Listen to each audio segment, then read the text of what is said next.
the first thing that Amr mentioned about the tools that they use is what again? مهزر ولا ايه؟ Am I cognitively manipulated? How would I know that? And that's another form of cognitive manipulation. For you to use the advent of lying and sustaining it for a long enough time to the point where the damage by that lie cannot be reversed. It's done.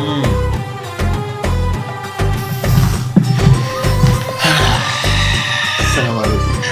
عليكم السلام ورحمة الله وبركاته. الحمد لله على السلامة إبراهيم. Allah يسلمك. We flew you all the way in from Abu Dhabi just for this amazing conversation we're about to have. It's a pleasure to be here, man. Alhamdulillah, alhamdulillah. How was your flight? Oh, it's good. المهم. Today, with utmost pleasure, we're going to be having the first ever podcast conversation in person. And this is, I guess, a bit more natural, a bit of a more natural extension to the type of conversations that we always have, because they're normally in person. The podcast that we've been recording virtually is unorthodox. It's out of the norm. That is true. I just hope I am able to contain my other side. Obba. Obba. It's easier to contain it, when it's virtual. We'll work around it. We'll work around it. Has anyone told you bring out the worst in people? لا ما تقولش كده. 6, at least 6. All of them are best friends. All of them are our best friends. There you go. Okay, so today, I think we decided to talk about a topic that has been very relevant and pertinent to a lot of the issues that are happening around the world and have been happening and will continue to happen. And the only way for us to be able to circumvent and navigate around that problem is for people first to learn about it, which is what we have done personally. And then, second of all, for people to speak about it and educate others so that it becomes general knowledge. It becomes knowledge that is embedded in all of our heads to the point that as soon as it shows up, it's something that we can detect very quickly. Today, we speak about cognitive manipulation. Manipulation in general, but we want it to be a bit more specific. Cognitive, because it's things that are not related to the physical realm. So, cognitive manipulation, Mr. Ibrahim, when you first listen to this phrase, what comes into your cognition? See what I did there? Yeah, nice one. Yeah. That was manipulative. I think the first thing that I would think of is someone is trying to make me do something which I don't want to do without me knowing that I'm doing it, or someone is compelling me to do it. But that would be just general manipulation.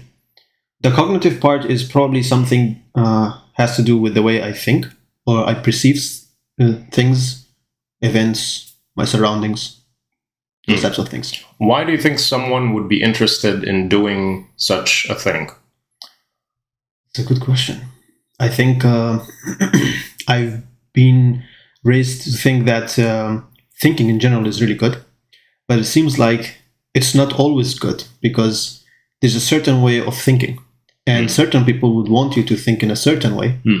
And when you don't think in the way that is appeasing to them, that is a danger.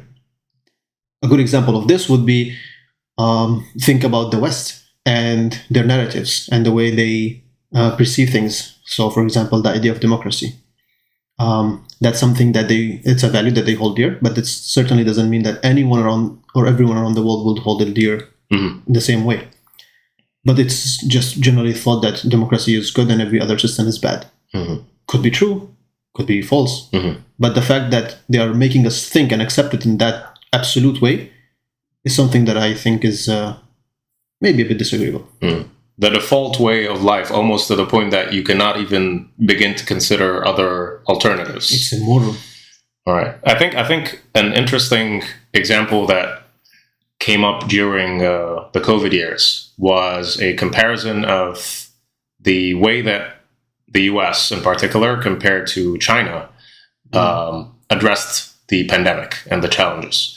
So the US, because it's a democracy, you have all of these institutions that need to make decisions, and they need to go through particular regulations all the way until a decision is made. And that could be inefficient perhaps just, maybe advertised as just, but inefficient in times of urgency. And in China, the CCP, which holds power, they're able to, issue an action plan like this, because this is how they see things working out, and this is the best way forward. And, we're going to make it work. And in terms of it being a more efficient route at the time, it was. Does that mean that their way of governance is what is good overall and holistically? Not necessarily.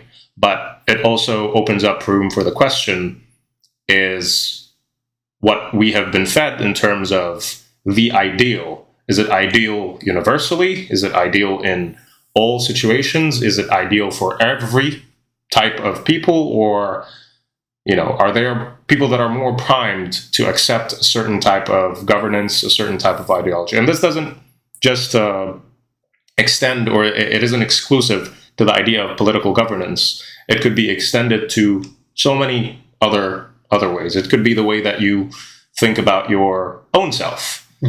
I think a big distinction between, the West and everything else on the other end of the globe is a more focus on the individual when it comes to the West. And on the East, in the Middle East, it's more of a focus on the community.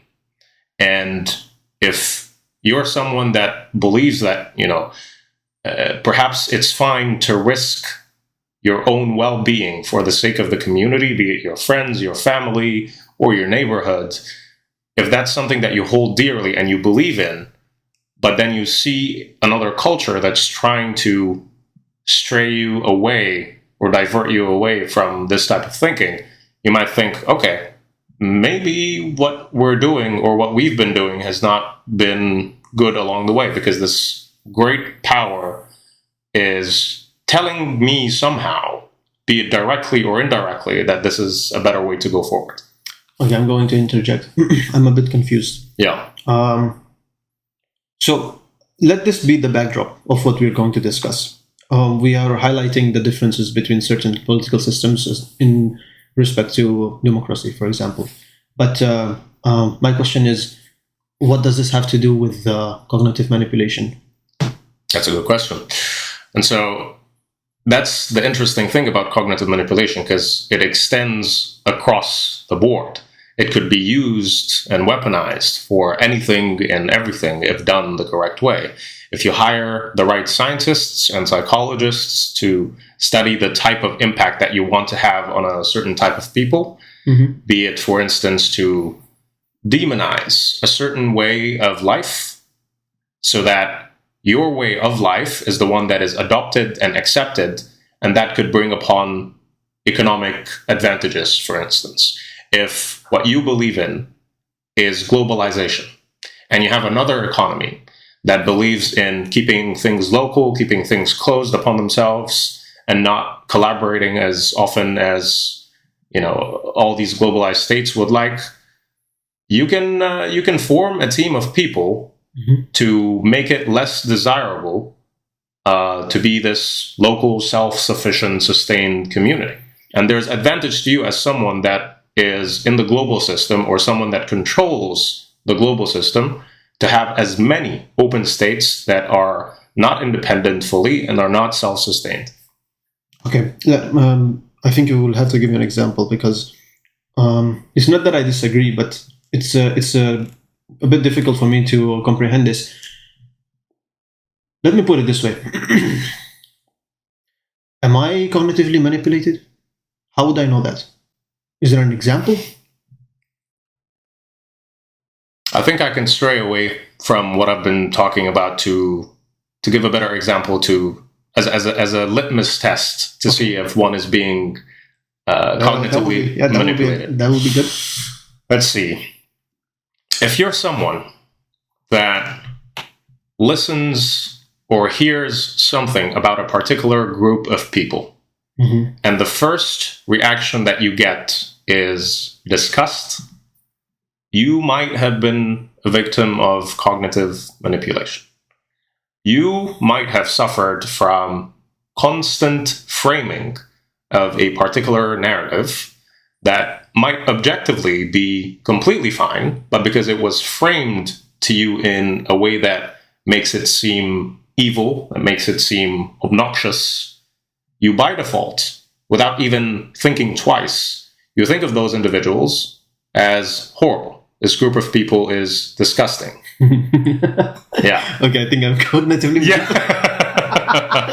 So there's that. Oh, generally, it's probably not the best policy to think of a group of people as disgusting ever. Yeah. But some people do have their reasons.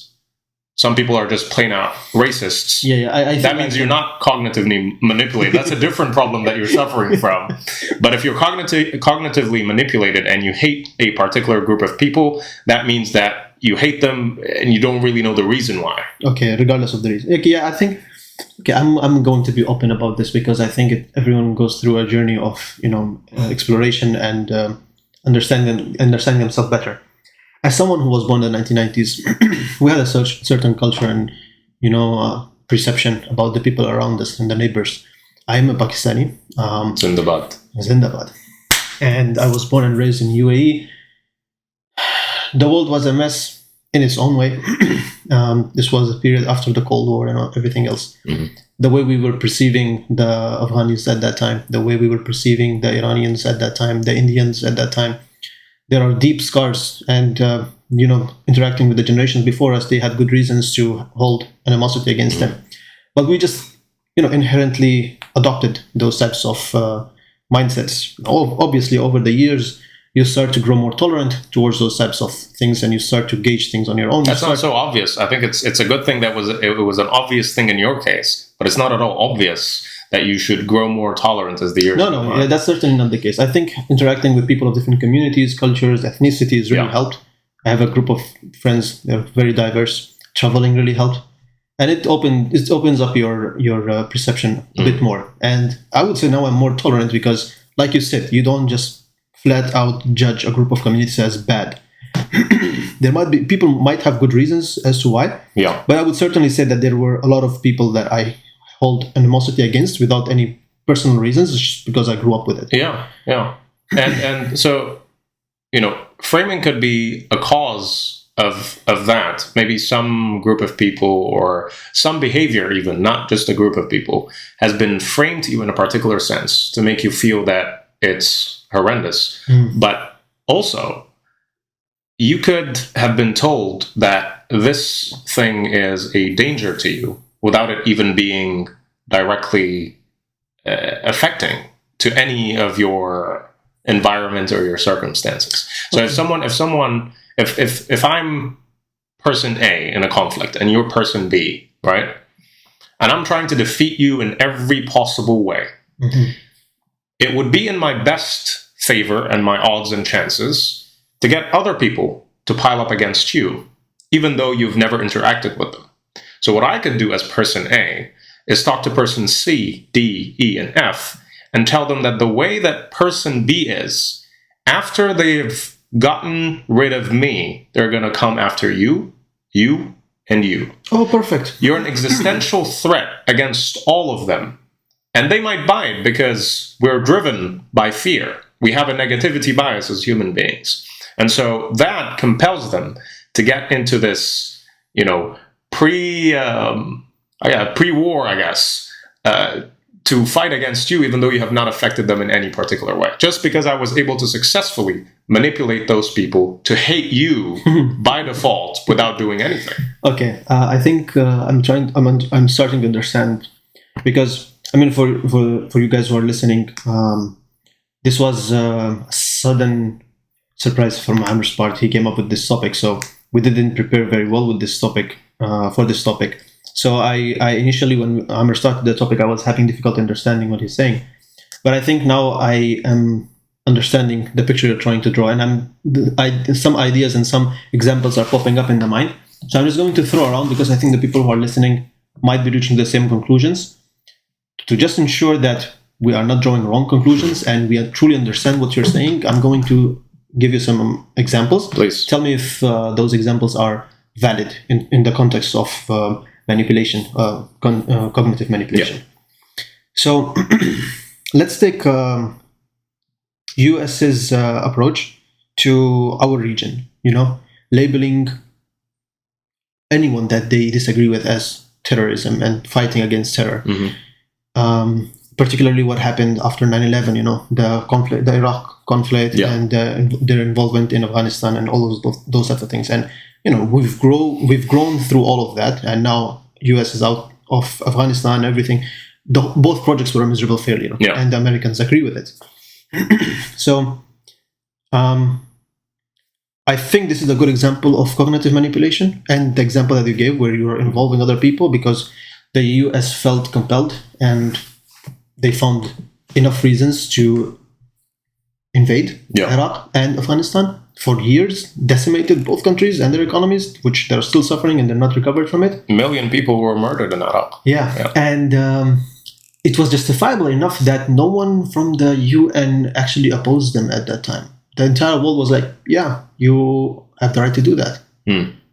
And that example, I think, fits very well with what you said. They involved everyone. Everyone was like, yeah, they're the terrorists. Yeah, I know. Without an investigation from their own side, I would assume that if someone comes and says, like, person A is like X, I'm like, okay, you're right. I believe you. Yeah. That's not a really good judiciary, I would say. Yeah, especially when you're a large organization, be it the United Nations. I'm not personally aware of what the response was at the time. I know what Britain's response was, which was like, yeah, let's do it. But is this a good example? Like, does this fit in the context of what you're trying to say? For sure. Especially, so the intervention of governments and institutions on such a project would not be a good example of cognitive manipulation. Okay. What they would be doing to their citizens that they're trying to, get to buy in on the project would be a form of cognitive manipulation. So it would be to say, for instance, that we just got attacked. Iraq has weapons of mass destruction. Oh, rally around the flag in the time of George Bush. You guys need to watch out. This is not just a group of people. No, these are a bunch of demons, subhumans, that are going to be doing this to us again, even though they had nothing to do with it. They're going to be doing this to us again and again and again unless we do something about it. And this is not something that just affected your typical American citizen. There are scholars, some of which that we personally know, that at the time bought in on the project. And they were like, yeah, we're in existential danger. It makes sense for us to attack this completely unrelated country, but it's somewhere around that region where they're all brown and they all, eat rice with their hands and stuff and commute using camels. It's somewhere around that region, and as long as we hit something there, they will know that we mean business. If the price is killing 1 million people, so what? Be it. America. So we're going to tell you a statement, and we're going to be making claims, whether it's truthful or whether they're lies, doesn't matter, because in a year or two, you're going to forget. And once the damage has occurred, these lies have already served their purpose. You can complain about them all you want.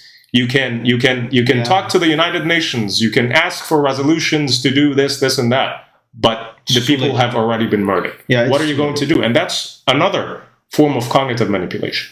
For you to use the advent of lying and sustaining it for a long enough time to the point where the damage by that lie cannot be reversed. It's done.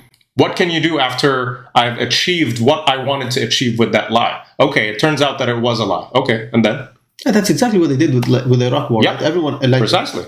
Every American citizen can come out and say our involvement in Iraq was a mistake.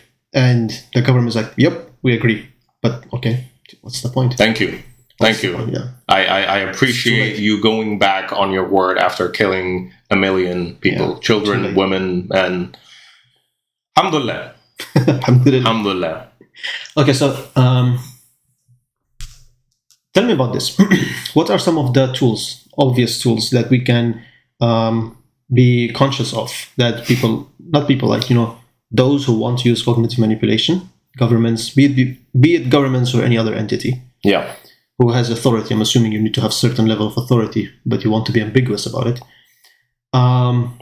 What are the tools that they use? How can we be conscious of those tools? Because I think if I was sitting behind the screen watching this, I would say, okay, what are the tools that I need to keep an eye out, so that in the future when I'm watching something like that's cognitive manipulation, because that we need to have a solution to this, because it's an issue. It's an issue. I mean, I would certainly not want to be manipulated. Yeah, let's hope that we all don't end up in that situation, because it doesn't just affect nations as a whole. It affects your ability to live life as a happy and full individual, someone that does not lack the confidence to proceed in life, because that cognitive manipulation could go very, very deep. And I spoke about this earlier on one of the platforms where I mean, we talked about mental colonization. That's also another form of cognitive manipulation that's a bit more specific. But there are also other forms of manipulation that make you feel less worthy as a human being.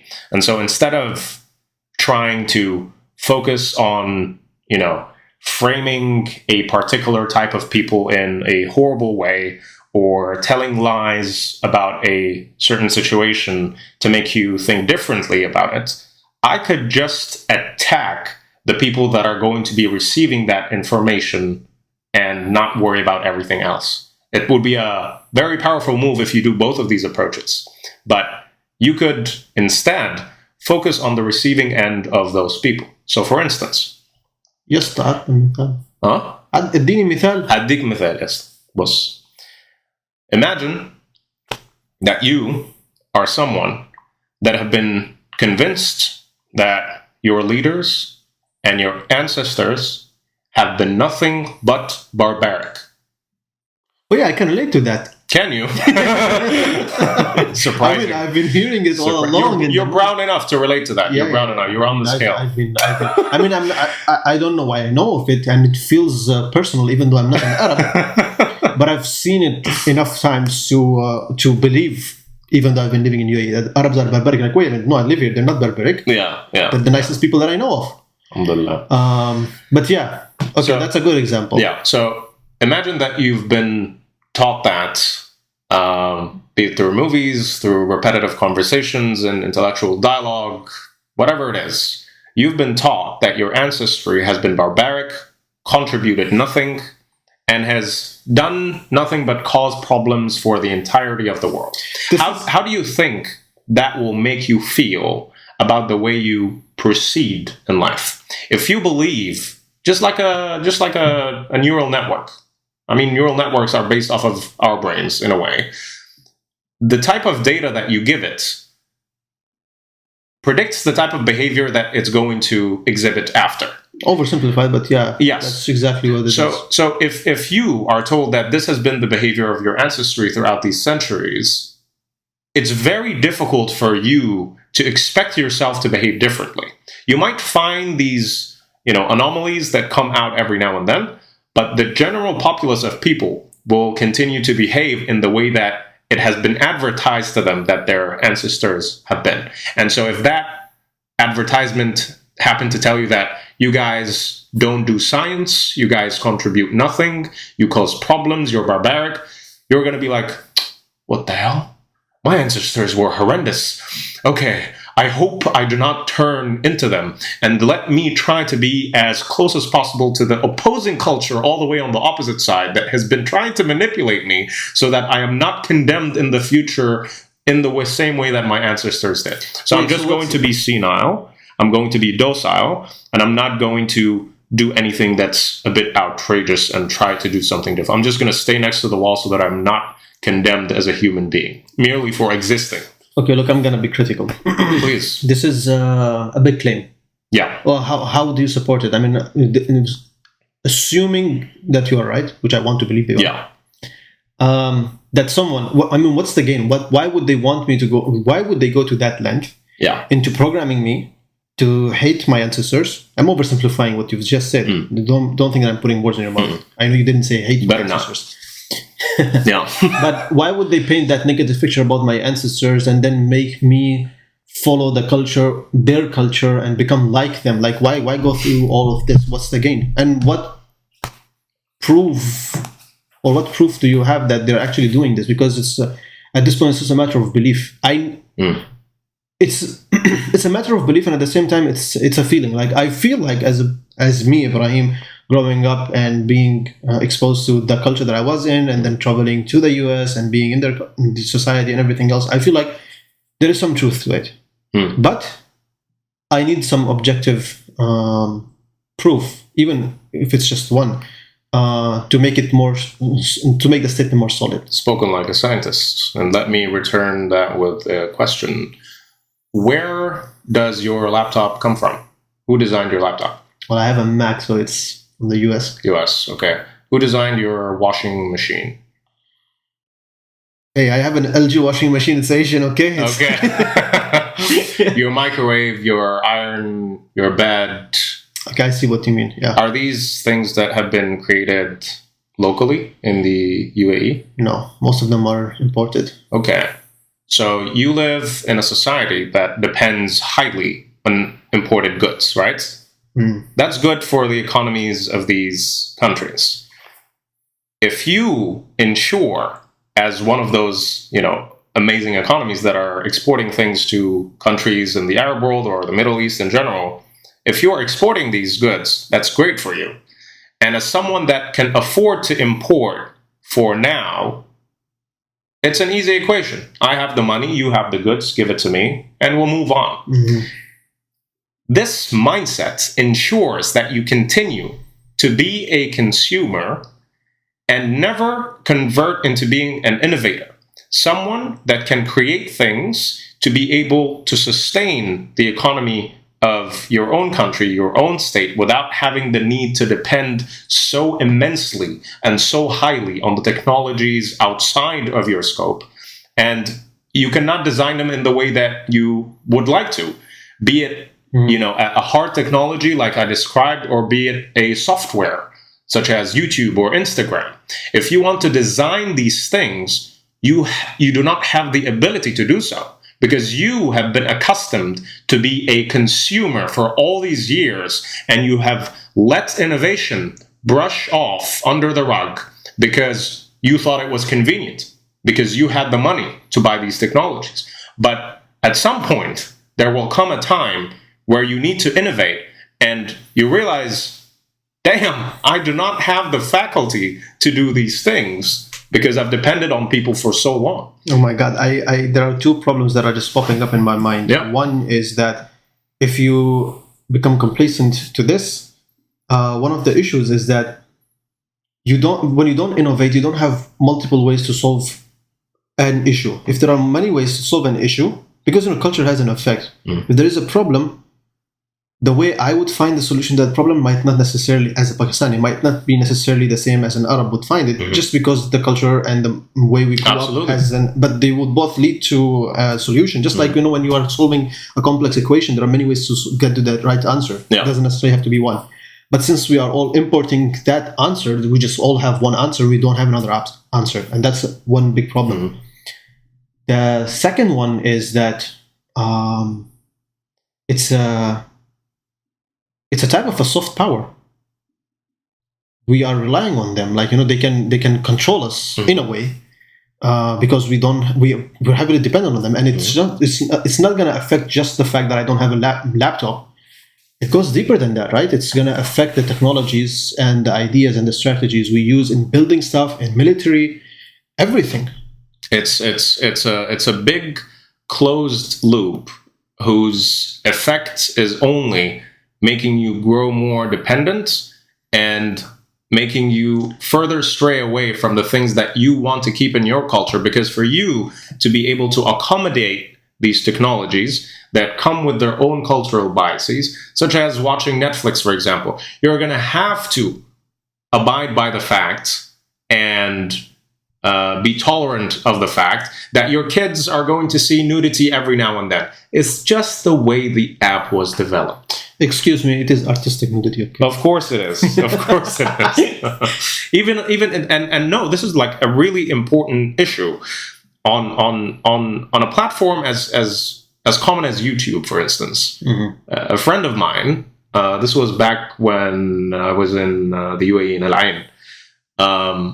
A friend of mine had his little brother watching football videos on YouTube.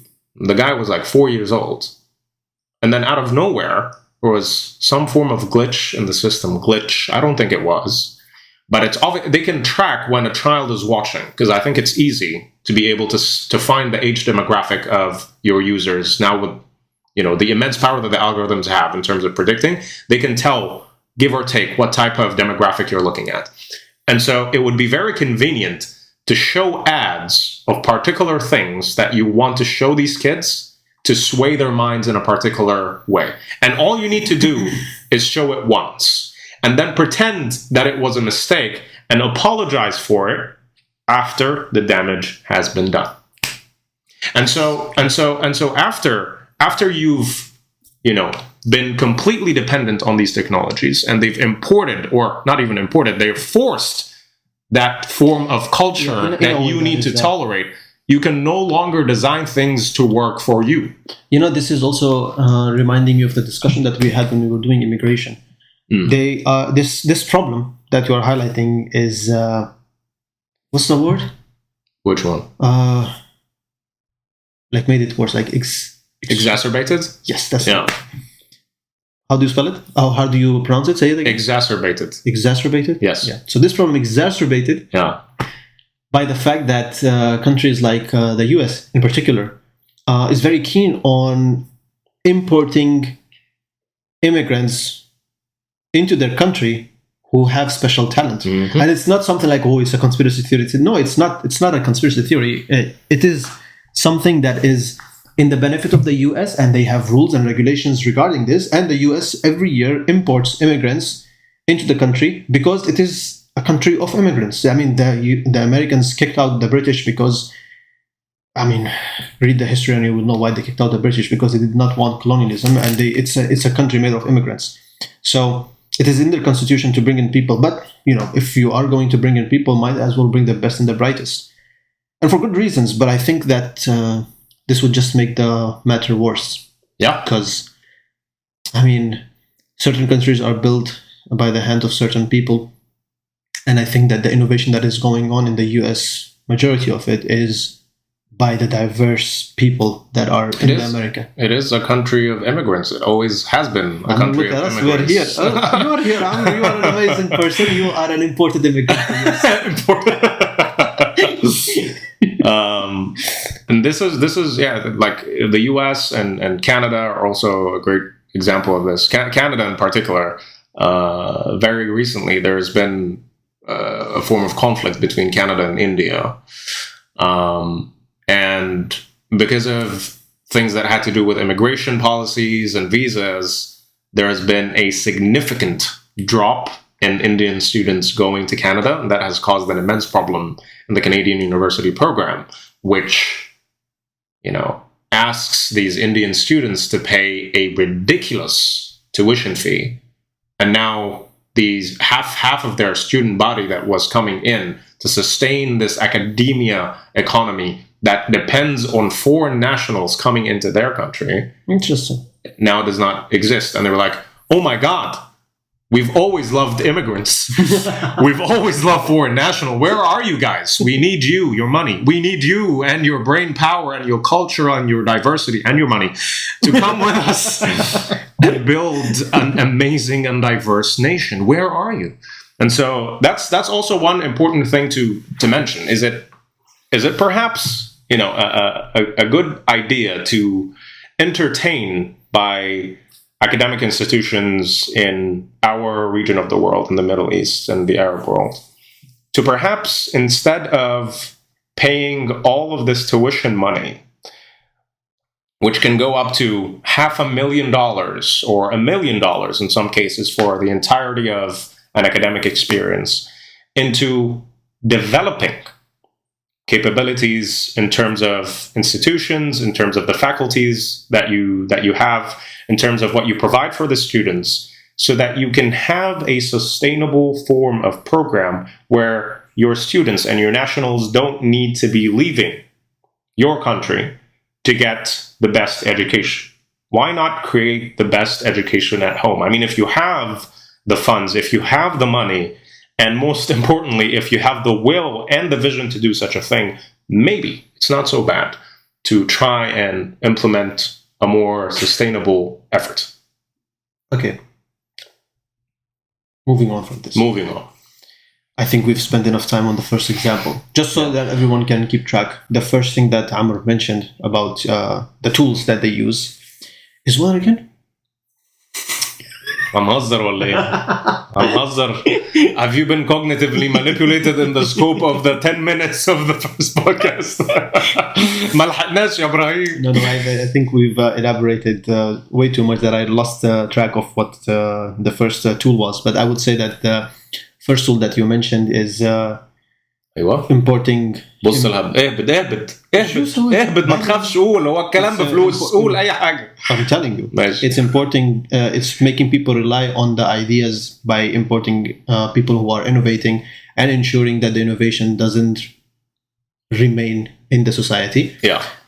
You give the example of the products that we use and how our reliance on that product would frees us from being innovative because we are relying on them. How that would control us. So all of that. So give us another example, another tool to keep in mind when to know that we are being cognitively manipulated. Yeah, another one that happens in the more intellectual circles, and this is most relevant to young adults, people that are just starting to get exposed to concepts that might be intellectually involved. It's always a very good tool if you're trying to convince people of horrible things to seem like you're reasonable and that you're empathetic. To seem like it, not necessarily be it. You don't need to, because you have 5 or 10 minutes of fame for this person behind the screen to watch. And if you manage to convince them that you're reasonable and you're empathetic and the person that you're speaking to is irrational and a complete piece of garbage, then by default, even if the point that you're making can be difficult to digest, they will be swayed more towards your end. So if I tell you that, I can think of selective media coverage, like the way people are portrayed in the media, especially in the news.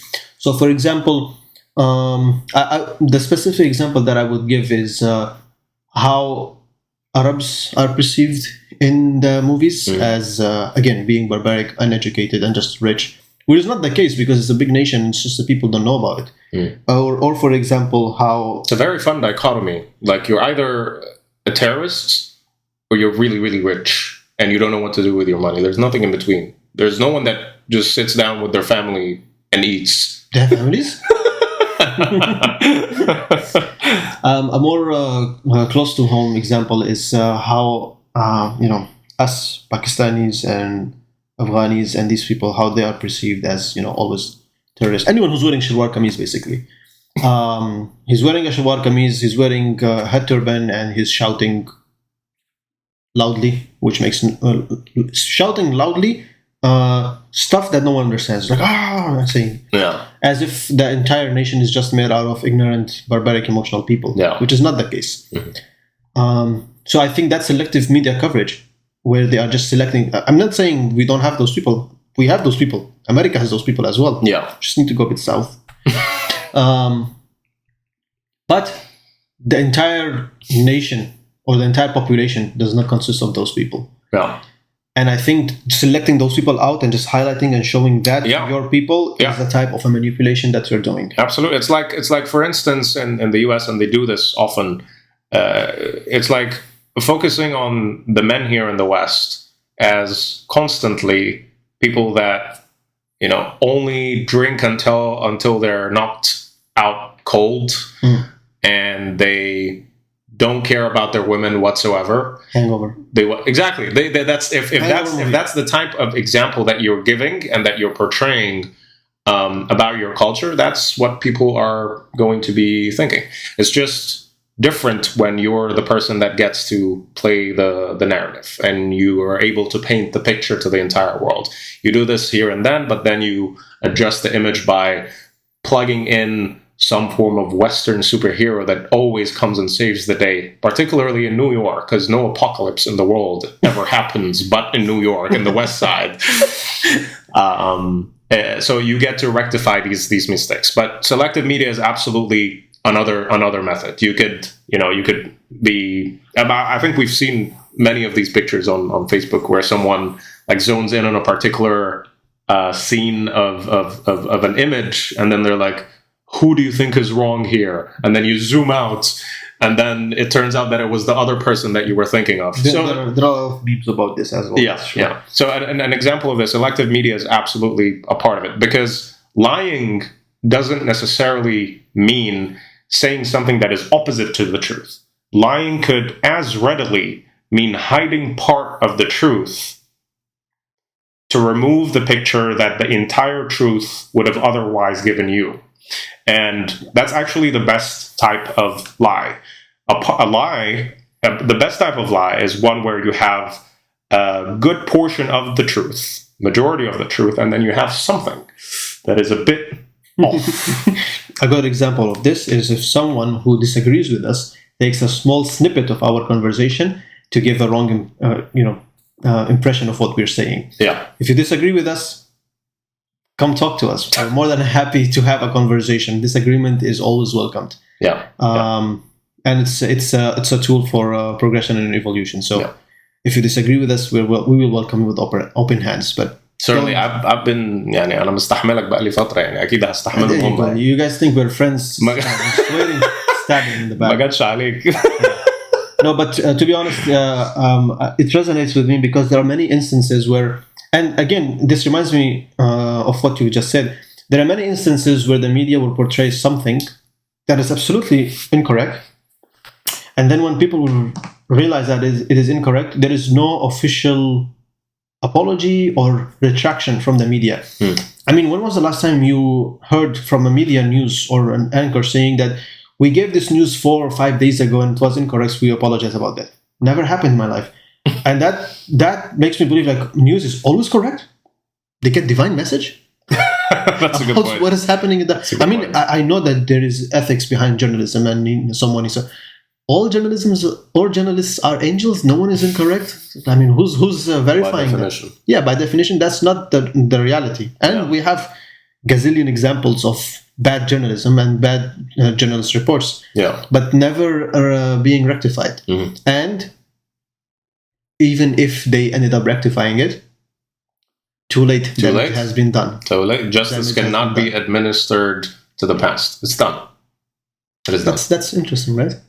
Yeah. That justice can. And this is something that you've mentioned actually before. Not in the podcast, like in our private conversation. لا اصبر. The funny thing is that the justice cannot be delivered when something wrong happens, but that doesn't prevent people from reaping the benefit of that wrong. Absolutely. That's so weird. Yeah. It's sustainable damage. Yeah. It's damage that can be sustained like for a long amount of time. If I steal your entire wealth and then I die, you cannot. If I disperse that wealth around the world, then I hit it. Khalas, it's done. Yeah. So the people who have benefited from my crime they're still happy. Yeah. And you're searching someone to bring to justice, but I'm already dead. Salama. تخيل انت مثلا كده يعني. Did I just give people an idea of do a crime and die? We do not condone that, but then again, you could get someone that cuts that part of your speech and be like, "This is what Ibrahim wants the world to do." Yeah. But yeah, this is interesting. I mean, it's not related to, it's somewhat related to what we're discussing, but just an interesting realization. Yeah. No, I really like the idea that you put forth, selective media. I think that's a good phrase to characterize it. It's because when we're making up our mind about the viable morality of a particular situation, we look at all the data that we have. We try to, at least, if you're being someone that's objective. We look at the data that we have, and then we make a decision. If the problem that you're facing is the data that you're receiving to begin with, then no matter how rational, no matter how moral you are bound to make an incorrect decision if the data that you're receiving is not enough to represent both sides of the equation. So if, for instance, me and Ibrahim are fighting, and Ibrahim I'll win, definitely. Okay, so that's a lie. That's not even cognitive manipulation. That's straight out lying. If Ibrahim is in his house, right? And it's obviously his house. And let's say you're approaching with the camera, and I'm behind the camera. Ibrahim is in his house. And I find him there, and I beat him up. I take him out of his house. I kick him out. And then I move into the house, right? And all of this, the camera is rolling. And then after 1 day or 2 days, Ibrahim comes with his friends or his family to take back his house. And this is all still filming. And then I'm all alone. I need the world to help me. This is a tough situation. I cannot beat Ibrahim and his family. So what I'm going to do is I'm going to crop that video from the very beginning when I approached Ibrahim's house. And I'm only going to film or show the world the part where Ibrahim is coming with his family and his friends to attack me in my home. In my home. You're attacking me in my home. How dare you? You're obviously the aggressor. I mean, you certainly have the skin tone for it. You're brown. And so, what can you do then as someone that's watching behind the camera? You're like, oh my God, this is obviously a horrendous act. This poor guy in his home is being attacked, and he's being taken out of it. Surely we must be on the side of this poor victim. Yeah, I mean, we're ganging up on you, basically, right? Yeah. Poor and alone. Yeah. And it helps if before that video is shown, I have managed to convince people that look like you and your family and your friends are normally very aggressive. So you're more likely to do this than not. So of course I'm going to believe this guy who's in his house. Yeah, I don't think I can win. Yeah. In a tough situation. I take it back.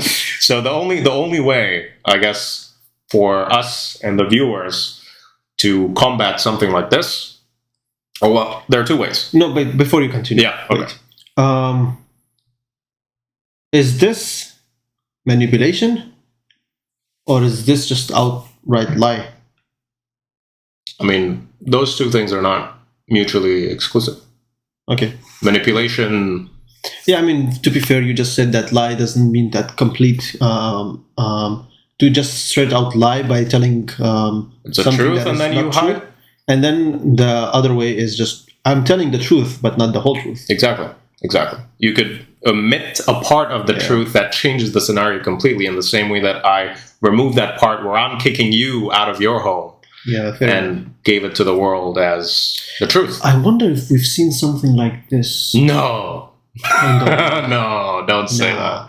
No, human beings would never. This is a very particular example that I cannot think of any like. They would never do something like this, especially if they're fairer skinned than you. For sure, Yeah, no way they'd do something like that. 100%. Let me get back to the 2 points as to how we can address these ways. شوفك تحمست. أنا تحمست جدا. لا رايح فين؟ محتاجين نجيب قعدة عربي بعد كده ونقعد I think that's وقهوة ودلة. more suitable for our skin tone. Okay. Not yours. والله مصري أقسم بالله. Okay, so 2 ways we can address this particular type of manipulation where a part of the truth is being omitted to give a completely different meaning to the narrative that you're being presented with. One is for people with the mental capacity to do so, to notice that, okay, this thing that we've been shown, this image that has been painted, is obviously not complete. I don't know what happened, but we should not make a decision. We should not make a verdict until we see both sides of the equation, be it by speaking to the other person that has been, villainized and has been shown to be the aggressor, or by waiting until further evidence shows up. We need to sustain the way that we react to things. Okay. Right. Yeah, I think generally, if you are a Muslim, this is the right thing to do. Because even in the context of the Quran, when you are trying to understand a verse, you cannot take a verse out of the surah and say this is what the verse means. There is a way to tafsir. Yeah.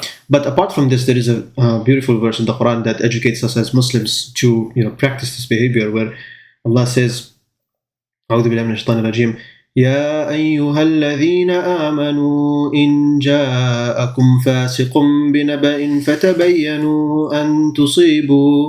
فتبينوا أن تصيبوا قوما بجهالة فتصبحوا على ما فعلتم نادمين. صدق الله العظيم. In this verse, Allah is literally telling us that when a news comes to you, verify before you believe it. Because real harm can be done, regardless of whether it is true or false, regardless of who is coming from. There is benefit in verifying the information, just so that you know the whole picture before you actually take an action. So I think as a Muslim, that would be the natural thing to do. Unfortunately, most of us, we don't think on a daily basis what Allah is trying to teach us in the Quran, and it's not part of our culture to think like these types of things. Maybe because our education system is also important. That was a good connection. And I think the example that you just beautifully explained ties into how horrendous fitna is in our deen. I think that's a way to also create some form of iron defense system against fitna, because once the damage has occurred, which it's certainly been the case in the Arab world, and that I can say for sure, fitna has found its way to all the strings that tie all of us together, to the point that we now have default settings for us to react when we hear or talk about a particular nationality from our brothers and sisters. And so it's really good practice for us not to generalize and to verify things before we choose to internalize and assimilate them into what we think. Because once you've done that, you might have already started the course of hating those people, and it's very difficult to reverse that hate. It's very difficult to reverse. It's a downward spiral. Yeah.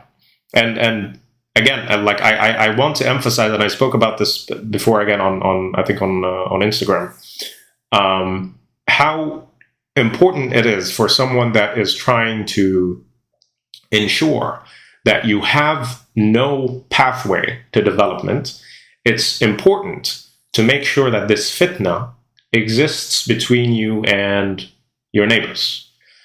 Because one of the other ways of cognitive manipulation... This is the second point? Yes. No, this is another point, but I'll get back to that second point. Okay.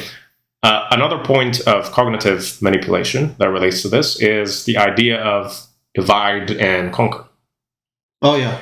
Instead of facing one powerful, large enemy, fight the fragments. Make sure that there are little uncoordinated, ineffective parts that are all in the same region, but you've managed to break the links between all of them so that you can eat up each little portion one at a time. Because maybe you have the ability, maybe you have the power and the funds and the resources to be able to attack this combined force, this immense combined force of amazing minds, of people with a common culture, all that have very similar aspirations and share similar values. Perhaps you might be able to face them, but why waste your resources when you can put little flies in between all of them to break them apart into little fragmented shattered pieces that are able to do absolutely nothing against the most measly force that you put against them. الاتحاد قوة وتفرق ضعف. If only you guys understood that truly. والله مرة تانية كده عجبتني. الاتحاد قوة وتفرق ضعف. كافي؟ حسبي الله ونعم الوكيل. حسبنا الله ونعم الوكيل عليكم. حسبنا الله ونعم الوكيل عليكم. أنا مالي يا عم أنا. أنتم العرب يا أخي. الله. You guys are the Arabs. لنا عودة. بعد الفاصل. احنا واخدين فاصل بس دلوقتي.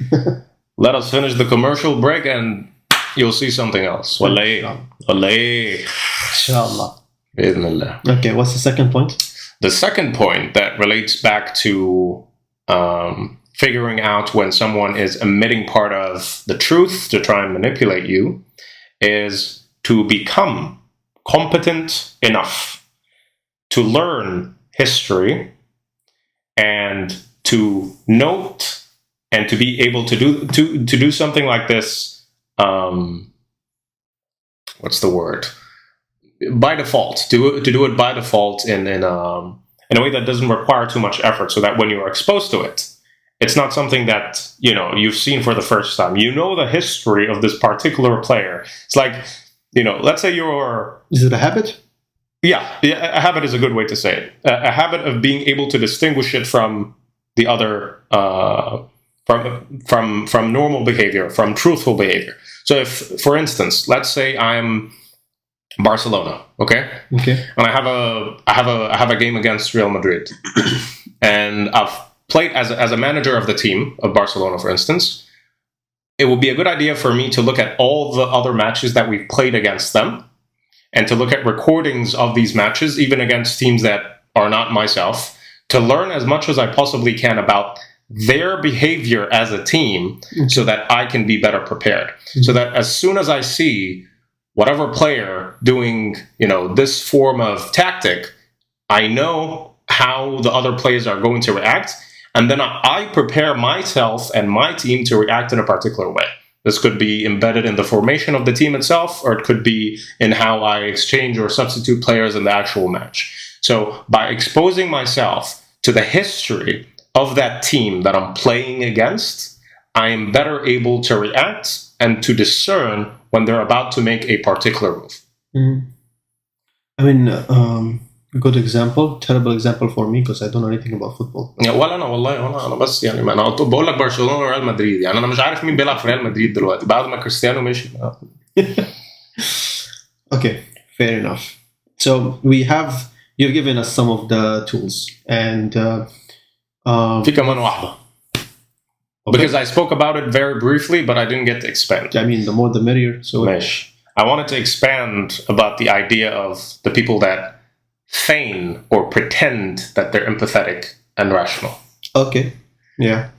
Before I expand, have you come across this before in, a debate that you've participated in, or in your work, or in academia in general? Have you seen this behavior in front of you for someone that's trying to gain some form of advantage against you, to paint you as irrational, to paint you as unempathetic, inconsiderate, so that they can have their way?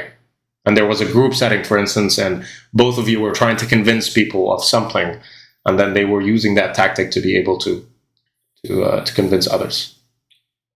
I mean, certainly in debates, this happens very often. I remember a particular one. Actually, I remember the debate that we were having. I mean, we were in the same team. And in that, we were trying to make the point of the technology. These are anecdotes. You don't know what you're talking about. Give me something that is cognitive. There you go. See? That's a good example. Exactly, yeah. So I can certainly understand how someone can do that. But how can you do it to an entire generation or entire nation? That's a beautiful question. Maybe by claiming to be a proponent of human rights. Just putting an idea out there. Pretending that one of the main pillars of your society is human dignity, is human freedom, is the ability to express your opinion freely. If you're able to convince people that you're someone that really, really, truly cares about that, then maybe you can convince enough people to think that you're acting morally. You're a moral actor, and you truly care about us. And so, if this is someone that is coming with that empathy and with that moral high ground, we should listen to them because they care about us. Yeah. I hate you. See, he's absolutely hateful. This is why we do not speak and converse with irrational actors like this. Yeah. So hateful. Fair enough. Hello. I'm done with my tools for now until something else comes up. Well, I'm thinking in the back of my head. There was something, I think, in the second point we were discussing this. Thinking from the mindset of an American. I mean, alhamdulillah, I was not born and raised here. I was born and raised in UAE. But being a student in one of the universities here and looking at their curriculum or the history curriculum in general, I think one of the main things that are left out is the contribution of the Middle East to the science. And I think it's not fair for the American students to not know that history. Because again, that's it's not really selective media, but it is selective distribution of information, in particularly in education. Beautiful example. So, again, we are portrayed by an average American who has not an ignorant necessarily American, but an educated American as barbaric, and they would believe because it's the government, they're giving the authority. Let me interrupt you here with an example of this. I was speaking to someone that was like a multi-millionaire investor. Okay. And someone that is 75 plus years old. Okay. And I was telling him, have you ever visited the UAE? Because he was looking at places to retire. I was like, have you considered the UAE? Maybe Dubai would be a place that you'd like to go. And it was like, aren't they jihadis over there? And this is a person who serves to provide his wisdom to other people. That's his job. Oh wow. He's providing wisdom to other people, and that's what he thinks. Hasbunallah wa ni'mal wakeel is all I'm gonna say. Yeah.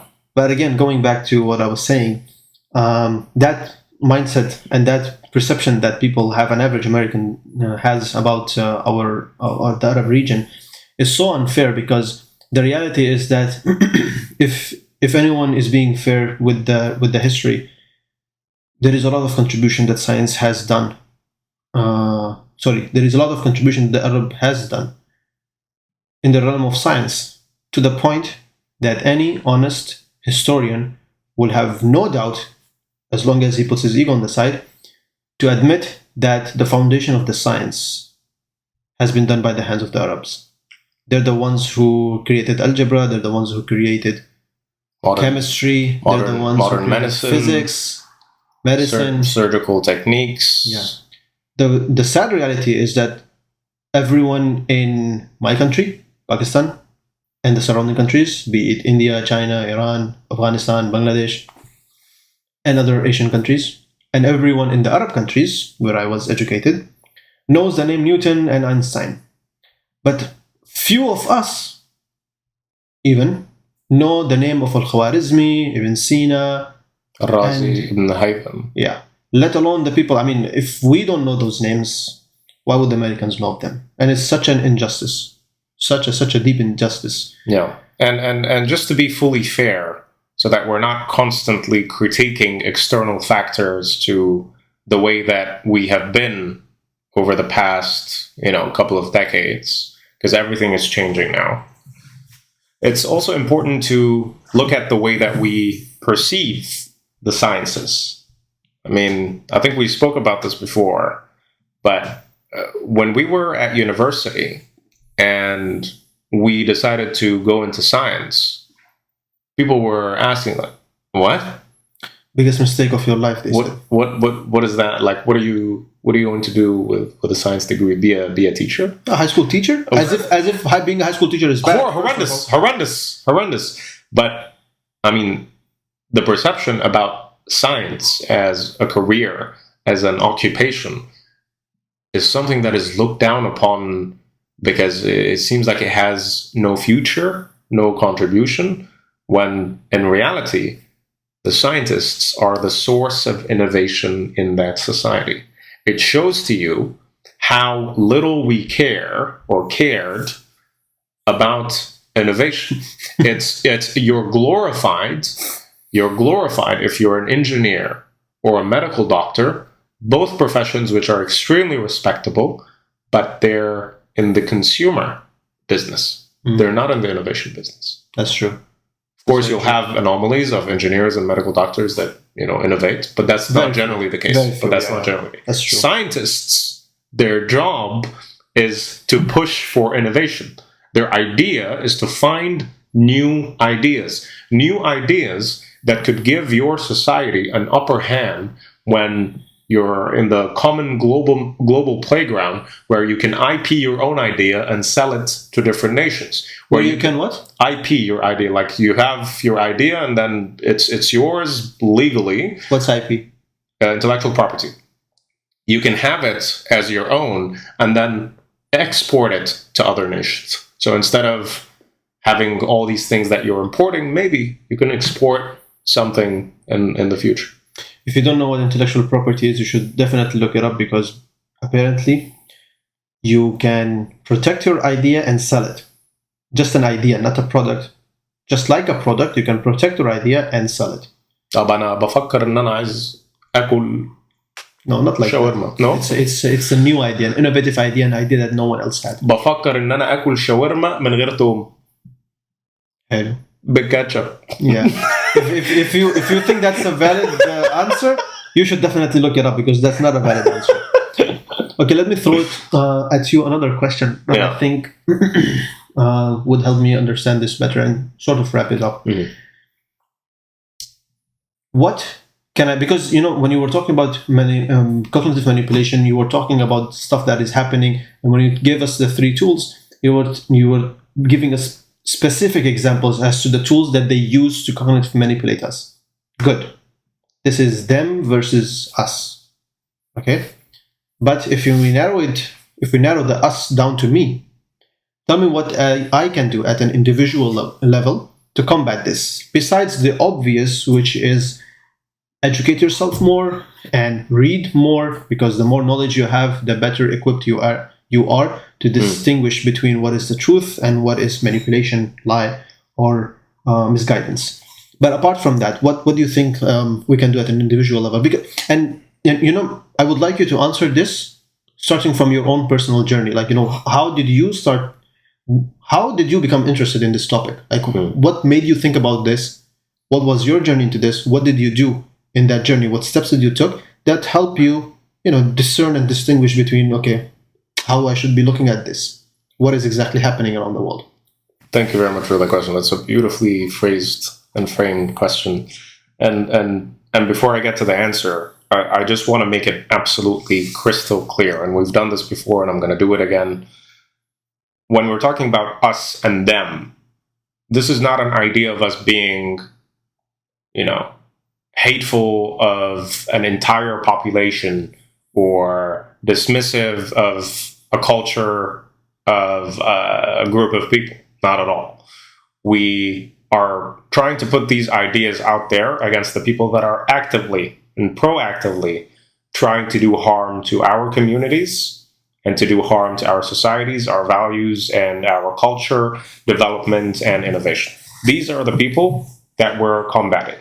So if you're listening to this and you're someone that's an American, you're someone that's European, Australian, wherever you're from, this is not an attack against you, and you should not perceive it in that way, unless you're someone who's actively trying to manipulate other than we are speaking to you. And so, or even our people, like, I can certainly think of, because we were taught, alhamdulillah, by good teachers. We had excellent teachers, and I think we're blessed in that. We were taught by our teachers to stand in the middle and look at both sides. I can certainly see myself disagreeing to a lot of the stuff that I have said and I have agreed on, and a lot of the stuff that Amr said. If I want to play the devil's advocate, this can turn into a 3-4 hour long discussion just by disagreeing with a lot of the things that Amr said. So it's very natural for even people who are Pakistanis, Indians, anyone from the Asian continent, and anyone who's Arab to disagree with us, and that is fine. But the point we're trying to make is that the reason why we're trying to draw this picture is because we think, we might be wrong, but I think so far we're not. We think that this perception that we're bringing to you, this perspective that we're bringing to you, is unfortunately not something that you can readily find outside. And I think that's what maybe sets us apart and what's the unique thing about our discussion. So you're fine to disagree with us. That's just opening another door for us to have further conversation. So yes, I'm not trying to segregate us from people who disagree with us, but we are definitely segregating us from those who want our demise. And I think that's naturally justified. Beautifully said. Yeah. Beautifully said. All right, let me try and answer that beautifully phrased question. خجلتني يا أخي. Okay.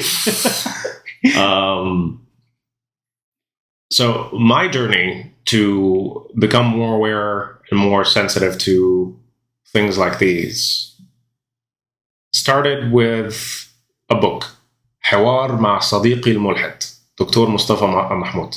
Okay, interesting. Who's an Egyptian scientist and scholar and philosopher and author.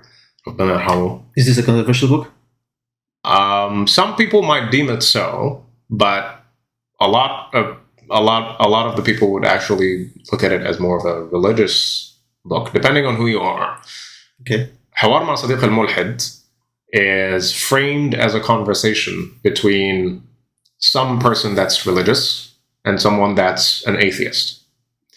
And that was my first, I think that was the first book that I have actively chosen to read myself. And it wasn't forced upon me, and it was an actual enjoyable read. And it was the first time that I was exposed, and I know this is surprising, but it might have to do with the fact that I went to British private schooling. Okay. It was the first time that I was exposed to the thoughts of an Arab intellectual. Not surprising.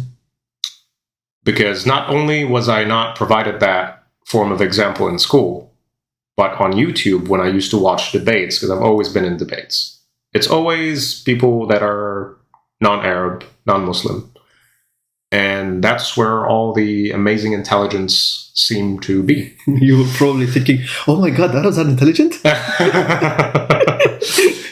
yeah. And then how old were you? It's ridiculous. I think at the time I might have been 19 or 20. Oh, wow. 19 or 20. Yeah, it was late. I mean, that just goes to show it was late. Our culture around reading. Yeah. Oh my God. Yeah. And if I had to change one thing about me when I was growing up, was to exploit the fact that I could build the habit of reading. But so now I read. I force myself to read, even though it's not enjoyable, merely because I see the benefit of it. And so I read this book. And it was a conversation between someone that's religious and someone that's an atheist. And it was beautiful dialogue.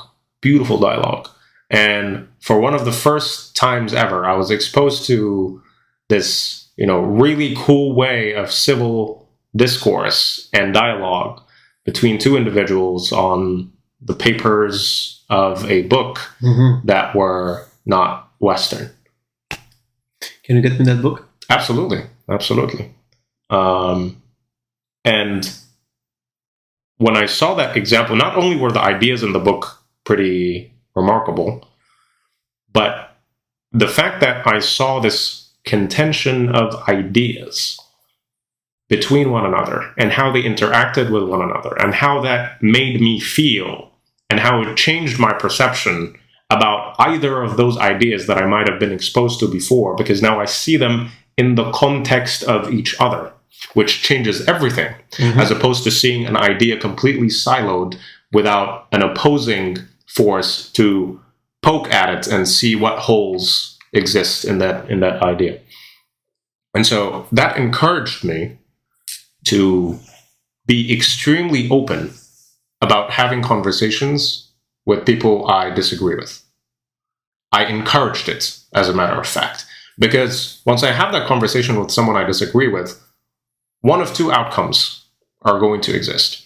Either I'm going to fortify my own view and I'm going to further believe that I am correct because I managed to, ensure or prove that my ideas stand in the context of this idea. Okay. Or I'm going to realize that I am incorrect because this person gave me a better point than the one I thought of. And then I'm going to keep an open mind to see more evidence to receive before I make a final decision or a final opinion on the matter. So I started having many more conversations with people I disagree with. And then that transformed into me participating in the activity of debate. Mm-hmm. And that was transformational in every way possible. Participating in debate was one of the best decisions I've made academically. Yeah, you opened the Pandora's box. It has developed me in ways that I cannot begin to describe. And I was very, very fortunate enough to have been found by this amazing, remarkable, just absolutely beautiful inside and out, Dr. Breda. Oh, Dr. Breda from O'Connor. the United Arab Emirates University. God bless her. She's developed me in ways truly I cannot show enough gratitude for. And so we have no issues saying this, that we are where we are partly because of 100%. It would be a disservice to the concept of truth and pragmatism if we did not mention her in our development. And that also goes to say that I was very privileged to have been surrounded by amazing mentors, which also helped me along the way, Ibrahim being one of them. He was my senior at UAU. And looking at his example as a scientist inspired me a lot to pursue my own path as a scientist. And I saw someone that was adamant and stubborn and doing, the right thing in science, and it was doing it out of passion and dedication. So that's something that also helped me to develop more of myself and my personality, that then facilitated my ability to continue learning further. And now I have this learning capacity to understand concept A, concept B, concept C, because I opened up so many avenues for myself to learn. And now it's much easier for me to learn of other things that could be exploiting me. So I've developed my learning capacity. I've developed the ability to take in information, to process it and analyze it in a meaningful way, so that I can look at these tools that are trying to actively cause my demise and then react to them in a way that helps me continue to develop. I think that's a good advice for the people who are watching, because I think the problem starts when we are very young, when we are students, and we are kind of programmed by the stuff that was taught to us. It's not that the stuff that was taught to us was wrong. It's that the stuff that was taught to us has a one-directional view. And what Amr is saying is that the main aim of the education system is not necessarily, or at least let me rephrase this. Your perspective should be this. You should not take the education system, regardless of which one you are in, that the aim of this education system is to give me knowledge. No. The aim of the education system is to teach you how to obtain knowledge. Once you have mastered that, regardless of how many years it takes you, be it by after high school or by after finishing your college or further down the line. But the main aim should be that you need to learn how to get knowledge on your own. Once you have that, once you've mastered that, go out, seek knowledge, and find your own truth. Don't let anyone else tell you what the truth is.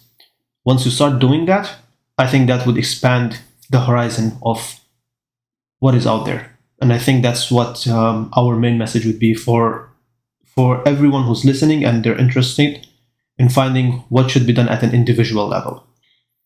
As for what should be done at the community level, well, the beauty of this advice is that once you start figuring out what you need to do at an individual level, you will eventually figure out what your role would be in the community.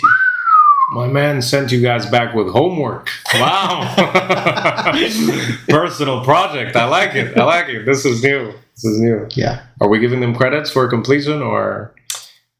I'm sure that eventually we will see the world changing around us because of the Inshallah. people who are listening to the advice and they think that these advice are valuable enough. Inshallah. And to mirror your words in expanding our horizon, I think it would be a good way to end by asking Allah subhanahu wa ta'ala to expand our horizons ويرزقنا ويرزق منا بإذن الله. اللهم أرنا الحق حقا وارزقنا اتباعه وأرنا الباطل باطلا وارزقنا اجتنابه. Ameen. Ameen. Ibrahim, absolute pleasure hosting you here in New York, my friend. It was an absolute pleasure being here with you. Of course. Assalamu alaikum. Salam.